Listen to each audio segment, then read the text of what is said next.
I remember learning one time that doctors only get the diagnosis correct on their first try 1/3 of the time, and that is irrespective of their confidence level. So it doesn't matter if the physician is 100% confident that they got it right or completely uncertain about it, they only got it right 33% of the time on their first try. I think I read this in a study, and this was many, many years ago, like way before when I was pre-med.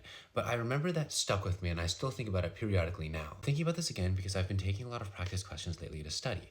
And there was one test in particular a couple days ago where I was going through it really fast. Like I'm like, oh, these answers are so clear to me. I finished the test early and it came back and I got a 38%. But that devastated me because I have been doing a lot better than that. So getting that 38% was a really low score, and I went through it so like nonchalantly, confidently, just so sure of myself to get such an awful score. Since then, my confidence has been a little bit shaken, so I've been taking my questions a lot more slowly and thinking about it a lot more than I should, and kind of honestly overthinking the questions. Well, just now I finished another practice test and I felt awful about it. And I think you can probably see where this is going. Despite feeling awful and taking a really long time with it, I got a 70% on it. Now I'm thinking about this again because I remember as a pre-med learning that and thinking about these physicians that knew so much more than me and how they were only getting the diagnosis right on their first try 1/3 of the time. Now that I'm here and I'm kind of trying to learn how to diagnose things and I'm doing practice questions, I'm realizing that no matter how much knowledge you do know, even if you know everything there is to know about a certain field, you're still not always going to get it right just because things are so hard to figure out. There's like so much confounding. Lesson that really taught me back then, and the thing that I'm circling back to now, is that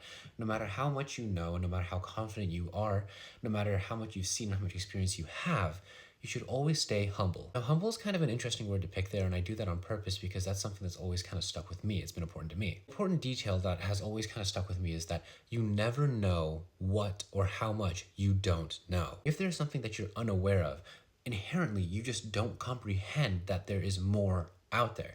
So for me, when I learned that, I always think, okay, I need to stay humble because I'm always going to learn from anything and anyone. But also, if I have like a case in front of me, I'll have all the information with it and I can come to a conclusion. But a singular detail that I didn't know, that the person didn't know to tell me, might come in and change everything. And it makes me overall a more open-minded person who is more willing to just listen to things and be less eager to tell somebody how much I know or explain things, because no matter how much I know, I don't know what they're going to tell me, and I don't know what they know and don't know. And as a result, I'm staying open to everything, including opportunities. That's all I've got for you this time, all because I've got some bad scores on my practice questions.